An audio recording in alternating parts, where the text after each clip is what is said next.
YouTubers, today we've got a very different amp that you don't see reviewed or on the shelf too much. It's the JL-RD 1000 by 1. This is a 1000 watt amp at 2 ohm and 600 at 4 ohm. This amp does look impressive on the right up, so we shall have a look what you get in the box. I have had this in my car, so I will give you a little review of it afterwards. Let's open up the box and see what you get inside. Looks like just the amp wrapped up, some styrofoam. So let's pop it out of its packaging and see what is inside. Take off the panel, have a look at some of the controls and settings that you get inside. Inside the box we get the amp, the instruction manual and the Allen key on the back of it, which I'm assuming is to take the front panel off. So let's get this out of its packaging and see what it looks like. The amp out of its packaging has a nice clean feel to it. The JL badge did not come attached, so I had to attach that myself. So depending on which way you're going to fit your amp, you can put the JL badge the correct way. You've got all your usual connections on the front here. A bass controller and where you can connect up 2 subs.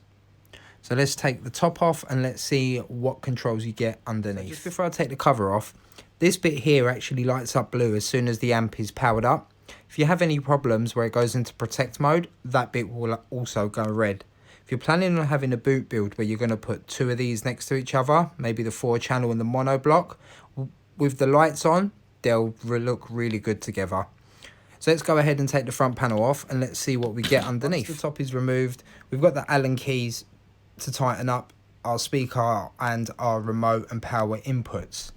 Coming over to the settings, this amp has a really good feature that you're able to actually turn the amp on using your RCA cables. You don't need to run a separate remote cable for this.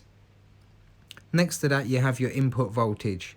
If you're running OEM amps, I would recommend putting this to high. If you have an aftermarket head unit, you can leave this on low. Now here comes the cool feature, the input.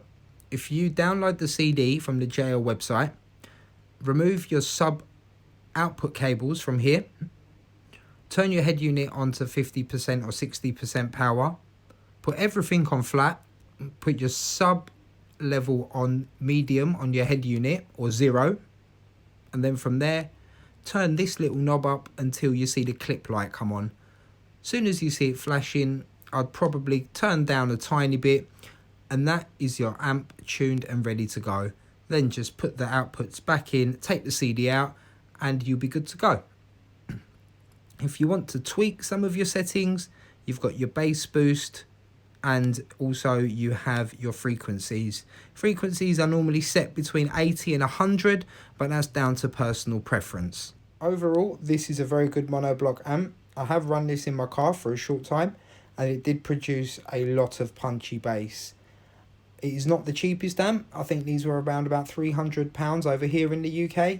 However, they are very good amps. They're easy to tune, and if you are going to have an install, they do look really good lit up. Thank you very much for your time. Please subscribe, and I look forward to seeing you again on my channel. Thank you.